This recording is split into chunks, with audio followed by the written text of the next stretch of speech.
Almost 100 years ago, one of history's greatest economists boldly predicted that by 2030 we'd only work 15 hours a week. Clearly, John Maynard Keynes was spectacularly wrong. But why? After all, his optimism was based on technology dramatically boosting productivity. In that regard, Keynes was absolutely right. Automation, computers, massive energy production, satellite communications, we've achieved innovations that were beyond his wildest imagination. By 2000, productivity in the United States had increased several times over, and never before in human history had it been easier to produce so much with such little human labour. And yet, here we are, with men working almost as many hours as we did back then, and with more women in the workforce as well. So, what is going on here? Are we secretly addicted to work, relying on it for pride, purpose and identity? Do we prefer consuming more than working less?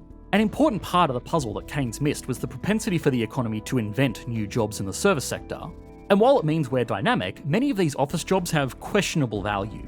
A third of British workers think their job is meaningless, meanwhile silly little gadgets like mouse jigglers are flying off shelves so that we can pretend to be productive. Which raises some interesting questions. Have we already achieved the 15-hour workweek and simply failed to realise it? Has this failure contributed to a rise in meaningless work for the sake of work? And if so, could something like a 4-day workweek realistically solve this issue? It's easy to slip into a career that you aren't passionate about, don't find rewarding, or simply think is meaningless. Trust me, I've been there, it's part of the reason why I started this channel. But it wasn't easy. Starting a business is prohibitively difficult without the legal know-how, social networks, or business experience to confidently take the leap.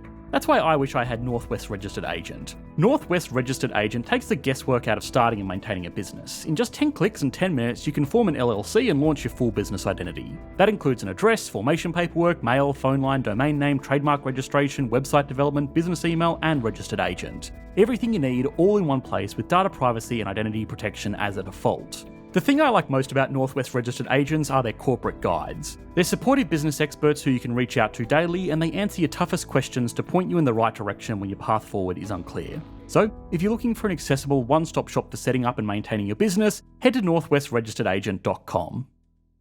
When Keynes, in the dreary midst of the Great Depression, wrote an exciting essay predicting a future where people worked 3 hours a day and the biggest problem was how to occupy the leisure, people's imaginations ran wild, dreaming of a utopia that their great-grandchildren would enjoy.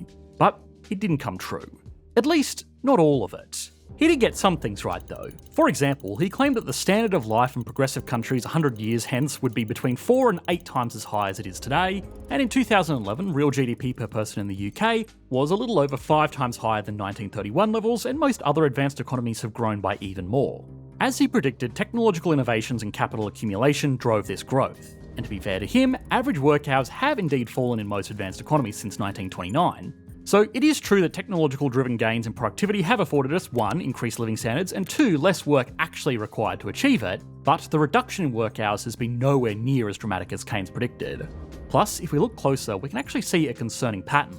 Most of the reduction in working hours actually occurred ages ago. In the middle of the 20th century, from 1980 to now, annual work hours have barely budged in most of these countries, notably in the US and the UK. And this data only shows average hours per worker. It doesn't show total labour force participation. In 1948 in the USA, just 32% of working-age women worked. Now it's around 58%, so the average worker might be working slightly less hours, but a high percentage of people are working compared to the mid-20th century. And this begs the question, so theoretically, we can afford to work less, so why don't we? Well, one theory is that when we are faced with a real wage increase, we recalculate. Here, 2 counteracting forces are at play. Firstly, the wage increase makes it easier to reach the income of a targeted standard of living. This income effect may spur individuals to choose less work hours and more leisure, but the second effect works the other way. When your wage increases, the opportunity cost of leisure, that is the income sacrificed by choosing not to do work, is now higher. This substitution effect means leisure costs more, which incentivizes individuals to actually increase their working hours, perhaps even offloading other domestic tasks like cooking and cleaning so they can focus on performing more paid hours. This also creates formal jobs for other people in the service industry. What seems to have happened over the last century is that this substitution effect has been bigger and the income effect smaller than what Keynes implicitly assumed. Individuals have chosen not to reduce their working hours because the income sacrifice when doing so is much larger than it used to be. In a way, this makes sense. New technologies haven't just improved productivity, they've also created new goods and services, increasing consumer demands and in turn our incentives to earn incomes through work.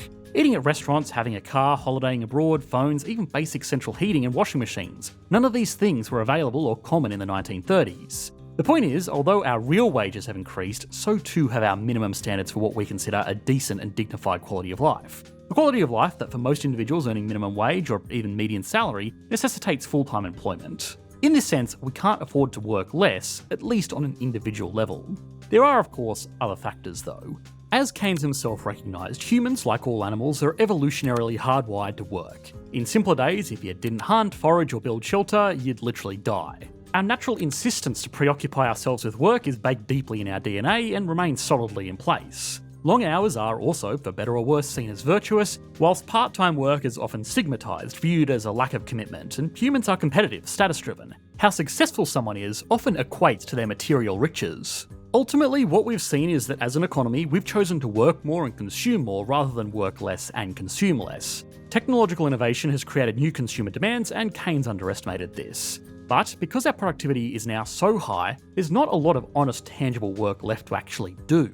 What we're left with are economies where the non-essential sectors make up the bulk of GDP, and that's fine, but within a lot of these sectors, the work being done has questionable value. Like writing reports that no one will read, delivering PowerPoints that do not affect decision-making, or even entire roles purely existing because of bureaucracy that could be considered unnecessary. Sounds like these jobs are bullshit, right? That's what David Graeber thinks. Author of Bullshit Jobs, he defines one as so completely pointless that even the person who has to perform it every day cannot convince themselves that there's a good reason for them to be doing so. And yet, it exists, and is often well paid. These jobs typically proliferate in sectors like consulting, corporate bureaucracy, finance, marketing, including admin-heavy roles, where the actual output is vague or performative, and middle management roles where the business processes are fairly automated and junior employees self-sufficient. The cultural resonance of films like Office Space, The Incredibles, and shows like The Office and more recently Severance shows us that this feeling of futility and hollowness in modern office work is relatable at the very least. A UK study last year found that 53% of workers in financial services, 53% in retail, and 46% in media, marketing, advertising, and sales felt that their job was not making a meaningful contribution to the world. In the Netherlands, 40% of workers do not find their job meaningful. Now, to be fair, in other countries, the percentages are lower. It's also important to stress that just because a worker feels like their job is pointless doesn't mean that it actually is. So, although popular, Graeber's theory of bullshit jobs is vigorously contested and critiqued. An EU-based study rejects this theory altogether.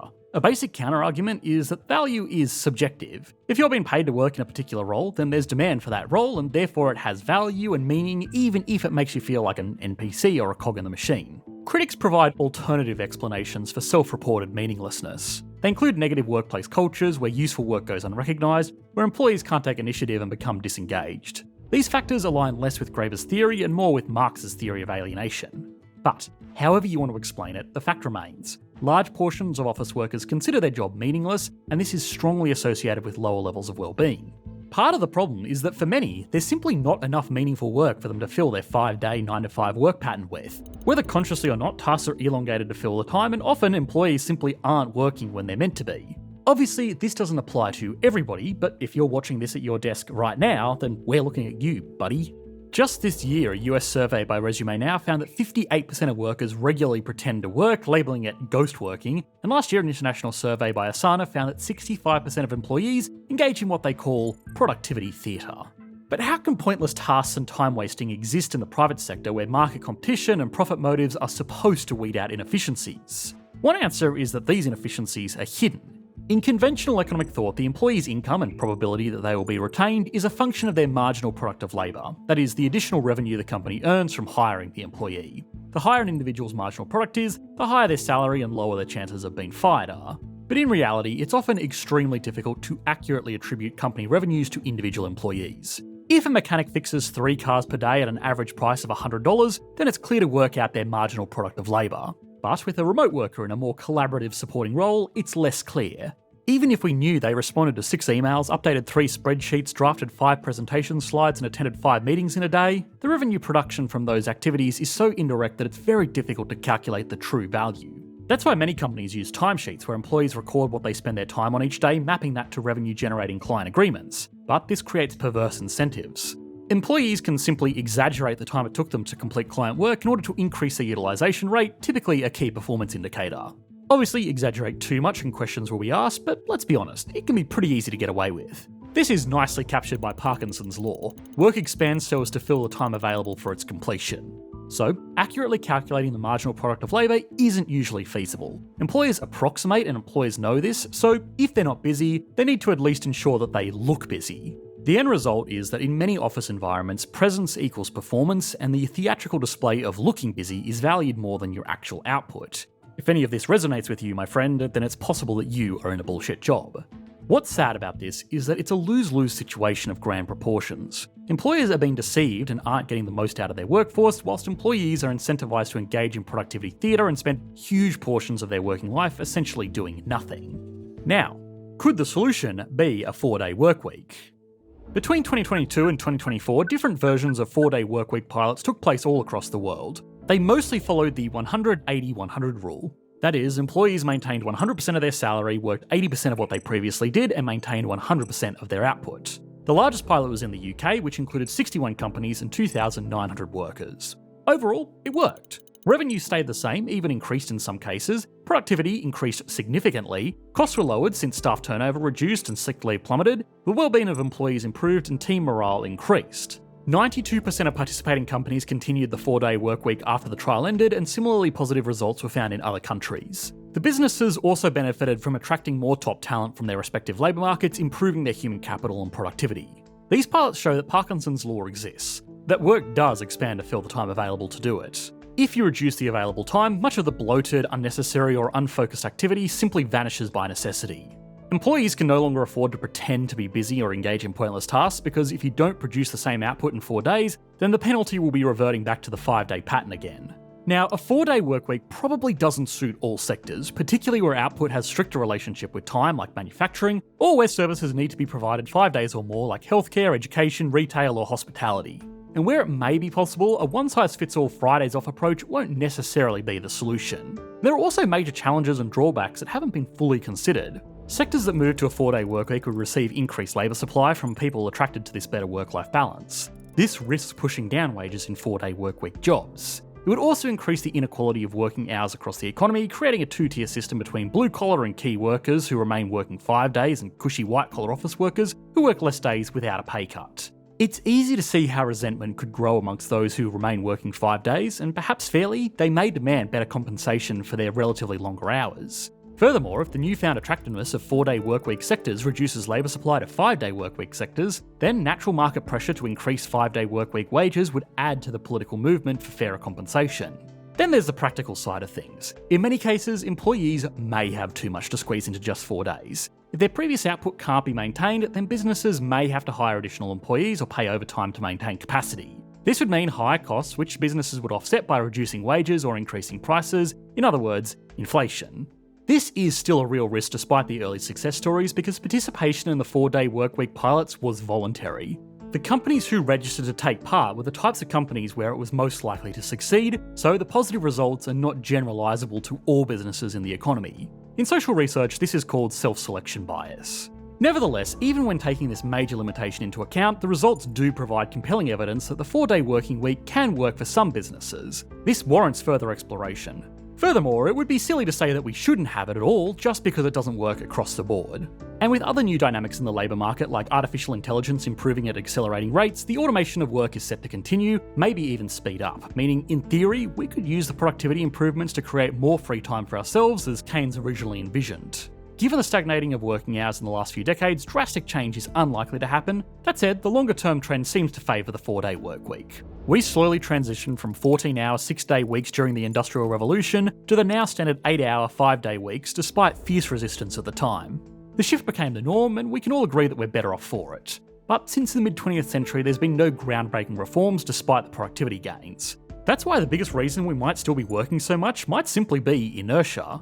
Nudging and supporting more organisations to at least consider a 4-day working week is the only way systematic change to working hours could possibly occur. Time is a resource like any other, a finite one, and arguably the most valuable one that we have.